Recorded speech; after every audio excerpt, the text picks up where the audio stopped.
जय श्री गणेश। स्वागत है आपका लॉर्ड कृष्णा भक्ति ऑफिशियल यूट्यूब चैनल पर। आज हम गणेश जी का विसर्जन की पौराणिक कथा सुनेंगे। संसार में जब भी कोई शुभ कार्य किया जाता है, चाहे विवाह हो, यज्ञ हो, गृह प्रवेश हो या कोई भी मांगलिक उत्सव हो, सबसे पहले हम गणपति बप्पा का स्मरण करते हैं।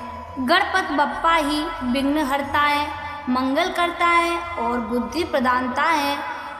लेकिन क्या आपने कभी सोचा है कि गणेश जी को हम अपने घर क्यों बुलाते हैं, फिर उन्हें नदी, तालाब या समुद्र में विसर्जित क्यों करते हैं? इस परंपरा के पीछे एक गहरी पौराणिक कथा और आध्यात्मिक रहस्य छुपा है। तो आज हम आपको गणेश विसर्जन की वही दिव्य कथा का विस्तार से सुनाएंगे। एक समय माता पार्वती ने स्नान के समय अपने शरीर के उपटन से एक बालक की प्रतिमा बनाई, उसमें प्राण फूके और पुत्र रूप में स्थापित किया। पार्वती जी ने आदेश दिया, जब तक मैं स्नान कर रही हूँ कोई अंदर ना आए। शिव जी आए और गणेश जी ने उन्हें रोक दिया। क्रोध में शिव जी ने उनका सिर काट दिया। पार्वती जी ने विलाप किया।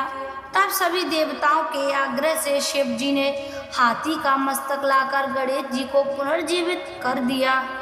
तभी से वे गणपति कहलाए और सभी देवताओं ने उन्हें प्रथम पूज्य होने का वरदान दिया। गणेश जी की स्थापना कब की जाती है, तो आइए हम इस बारे में जानते हैं। भाद्रपद शुक्ल चतुर्थी को, भाद्रपद शुक्ल पक्ष के चतुर्थी को गणेश जी की मूर्ति स्थापित करने की परंपरा है। भक्तजन मूर्ति में प्राण प्रतिष्ठा करते हैं, आह्वान मंत्र से उन्हें बुलाते हैं। प्रतिमा के साथ हम गणेश जी को अपने घर में विराजमान करते हैं।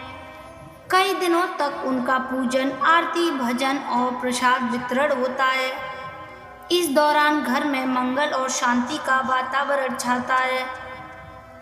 शास्त्रों में कहा जाता है, जिसे बुलाया जाए उसे सम्मान पूर्वक विदा करना भी आवश्यक है। तो विसर्जन का संदेश हमें यही सिखाता है कि जीवन अस्थायी है। जैसे मिट्टी की मूर्ति जल में मिल जाती है, वैसे ही मनुष्य भी अंततः पंच तत्व में विलीन हो जाता है। भगवान को मूर्ति से विदा कर हम उन्हें अपने हृदय में स्थायी रूप से स्थापित करते हैं।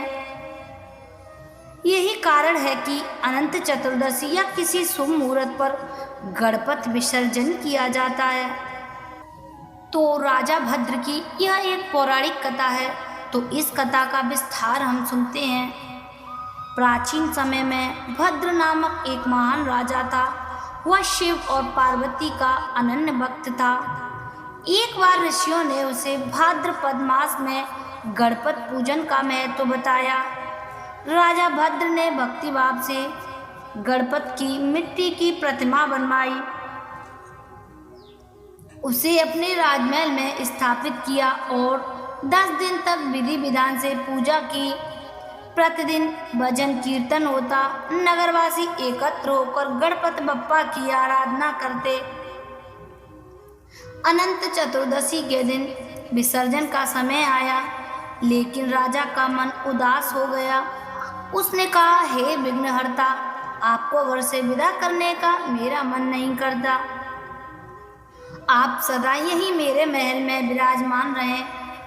राजा ने विसर्जन नहीं किया और मूर्ति को स्थायी रूप में रख दिया। धीरे धीरे राज्य में अशांति फैलने लगी। प्रजा में रोग और कलह बढ़ने लगे। धन धान्य की कमी हो गई। महल में भी क्लेश उत्पन्न हो गया। तब ऋषियों ने आकर समझाया, हे राजन, भगवान को बुलाना ही पर्याप्त नहीं होता, उन्हें सम्मान पूर्वक विदा करना भी आवश्यक है। जैसा कोई अतिथि हमारे घर आता है और हम उसे ससम्मान विदा नहीं करते तो अशांति होती है। वैसे ही देवताओं के साथ भी यही है। गणपति जी को हृदय में बिठाइए और उनकी मूर्ति का विधि पूर्वक जल में विसर्जन करिए। राजा भद्र ने ऐसा ही किया। भव्य शोभा यात्रा निकाली।